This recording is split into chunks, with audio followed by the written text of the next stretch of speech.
দেখ, আমি পরিবারের বিষয়ে বেশি কথা বলা পছন্দ করিনি। তবে এত বড় যখন ইলজাম দিচ্ছে, আমার ওই ভাইকে বলবো, আপনি জনগণের কাছে মৃত্যু হচ্ছেন, একটু বুঝে বুঝে কথা বলেন। মমতার ডোজ খেয়ে, মমতার টনিক খেয়ে আপনার সন্তানও বড় হচ্ছে, হুজুর হবে। তাহলে আপনার সন্তান কি যেন জনগণ না বলে চিটিংবাজের ছেলে। একটু বুঝে বুঝে কথা বলবেন ভাই, এইটুকুই বলবো। কেন পরিবারের লেগে দেখুন, সবাই বড় হয়েছে, যার যেটা পছন্দ সে সেটা করছে। সাধারণ মানুষ ভাববে, ভেবে দেখবে, দেখে যার যাকে ভালো লাগে তার সাথে থাকবে। কিন্তু আমি মনে করি নিজেদের মধ্যে কাদা ছোড়াছুড়ি না করা দরকার। আর 3 নম্বর কথা, সিলসিলা আব্বাস সিদ্দিকেরও নয়, আব্বাস সিদ্দিকের আব্বারও নয়, কোনো পীর সাহেব পীরজাদার নয়, সিলসিলা মোজাদ্দেমান দাদা হুজুর পীর কেবলা। অতএব মানুষ দাদা হুজুরের জন্য ফুরফুরা শরীফে আসে, 5 হুজুরের জন্য আসে।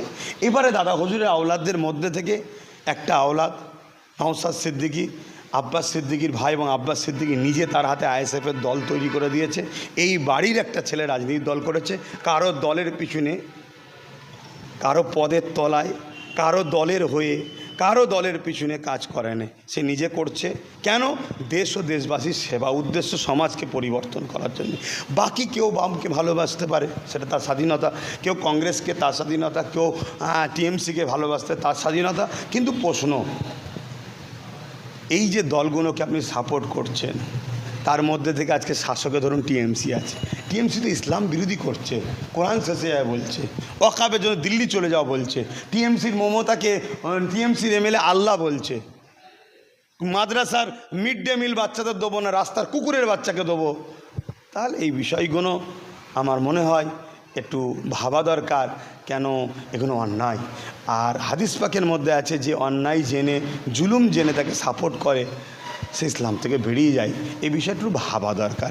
বাকি কে কাকে কি করে না করে সেটা তাকে ব্যাপার। তবে আমি মনে করি এতে সিলসিলার বিষয় যদি প্রশ্ন করে, সিলসিলার কোনো সমস্যা নেই।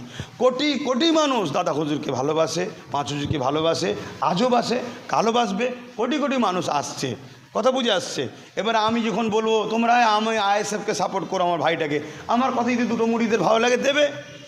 আর একজন বলবে দেখো আমি বামের সাথে আছি, তোমরা বামকে সাপোর্ট করো, দুটো মুড়িদের ভালো লাগে বামকে দেবে। দুটো মুড়ি দিবে কংগ্রেসকে তাজি ভালো লাগে, সেটা সব না, যার যার নিজের ব্যাপার। দেখুন, মুসলিম সমাজকে আতঙ্কের মধ্যে রেখে গরম করে মুসলিম সমাজের দ্বারা একটা ফিতনা লাগাতে চাইছে। যখনই ফিতনা লাগবে, অশান্তি হবে, রক্ত বইবে, সঙ্গে সঙ্গে কী হবে? রাষ্ট্রপতি শাসন। রাষ্ট্রপতি শাসন হলে কি হবে? তখন বিজেপি নিজের মতো করে ভোট দেবেন, এক জায়গায় নেবে, তারা ক্ষমতায় আসবে। যেমন কেজরিওয়াল দিল্লিকে বিজেপির হাতে তুলে দিয়েছে, রাজ্য সরকারও বিজেপির হাতে রাজ্যকে তুলে দিতে চাইছে। এই জন্যে এইভাবে উত্তপ্ত করছে। কিন্তু আমি সাধারণ মুসলিম সমাজ এবং সর্বধর্মের মানুষকে বলবো, এসআইআর যদি রাষ্ট্রীয়ভাবে হয় এটা কিছু ভুল নয়, এসআইআর সম্বন্ধে জানতে হবে। কিন্তু রাজনীতির এসআইআর যদি হয় তাহলে সেটা চরম সংবিধান বিরোধী হবে। তার বিরুদ্ধে গণতান্ত্রিক প্রক্রিয়ায় প্রত্যেকটা বাঙালি মানুষকে রুখে দাঁড়ানো দরকার। কেন গুজরাটিরা বাঙালিদের বিরুদ্ধে, এটা আমাদেরকে মাথায় রাখতে হবে। তারা সর্বসময় বাঙালিদেরকে ছোট করছে, বাঙালিদের কী অপমান করতে তারা বাদ দিয়েছে। কিন্তু দুঃখের বিষয়, আমার রাজ্য সরকার বলেছিল যে আমি বেঁচে থাকতে এসআইআর হতে দেবো না। মনে হয় রাজ্য সরকার মরে গেছে নাকি, তাহলে এসআইআর হচ্ছে কেন?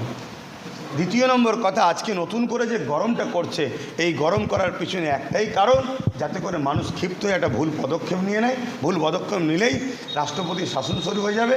রাষ্ট্রপতির শাসন শুরু হয়ে গেলে তখন যা খুশি বিজেপি করে, একনায়কতন্ত্র করে, যেমন দিল্লিকে লুটেছে, দখল করেছে, ওইভাবে বাংলাকে দখল করবে। সাধারণ মানুষকে বলবো, এসআইআর হচ্ছে আপনি ভোট দিতে পারবেন নাকি দিতে পারবেন না, কিন্তু এসআইআরের আড়ালে এনআরসি যদি হয় তাহলে কিন্তু বিরাট বড় ভয়ঙ্কর জিনিস হচ্ছে। কিন্তু আমি শুনছি নাকি ক্যাম্প করার কথা বলছে। তো এসআইআরটা কি? অনেক লোক মরে গেছে, তার ভোটের নাম আছে, সেই ভোটগুলো ভুয়ো ভোট, সেগুলোকে রুকা দরকার, অবশ্যই রুকা দরকার। আজকে সেটা কেউ দেবে একজনের নামে, এটা তো উচিত নয়। তারপরে একজনের বিবাহ হয়ে গেছে, অন্য জায়গায় চলে গেছে, তার 2 জায়গায় নাম আছে, এক জায়গায় কাটা দরকার, এক জায়গায় থাকা দরকার, অবশ্যই সেটা করতে পারে, কথা বুঝে। এইটা হচ্ছে ব্যাপার। কিন্তু এখানে একটা প্রশ্ন, 2002 সালে, এটা কেউ তুলছে না, 2002 সালে যদি কারো নাম থাকে বাপ মার, তাকে কাগজ দিতে হবে না। 2002 সালে নাম আছে না না, এই ডকুমেন্টস কার হাতে আছে? পাবলিকের হাতে না সরকারের হাতে না নির্বাচন কমিশনের হাতে? নির্বাচন কমিশনার যদি সেখান থেকে কিছু লোকের নাম বাদ দিতে, এটাকে দেখতে যাবে? এটাকে দেখতে যাবে। তাহলে আজকে একটা মানুষ সে এখানে 70 বছর ধরে আছে, এই 70 বছর ধরে ট্যাক্স দিয়ে ভারতবর্ষে বসবাস করছে, 2070 সাল থেকে আছে কি 80 সাল থেকে আছে কি 90 সাল থেকে আছে, হঠাৎ করে তার নাম যদি কেউ কেটে বাদ দিয়ে দেয়, আপনি তাকে বাদ দিয়ে দেবেন, এটা অন্যায়। এ নিয়ে সমস্ত রাজনীতি দলকে ঐক্যবদ্ধ হওয়া দরকার, হয়ে সেই নিয়ে আলোচনা করা দরকার। কিন্তু আলোচনা টেবিলে যারা গেছে কি আলোচনা হচ্ছে আমরা তো কিছুই জানতে পারছি না, কেন সেখানে আমাদের তো কোনো প্রতিনিধি নাই।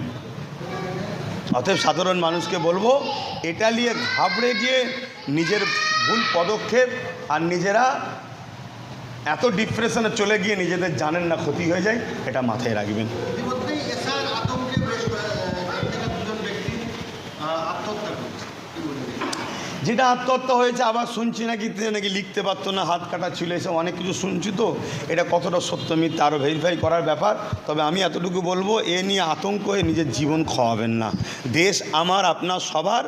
এখানে নির্বাচন কমিশনার হোক আর দেশের প্রধানমন্ত্রী হোক আর স্বরাষ্ট্রমন্ত্রী হোক, কারো অধিকার নেই আমাদের ওপরে কলম চালাবা। তার জন্য যে সিস্টেম আছে সেই সিস্টেম আমাদেরকে আগাতে হবে।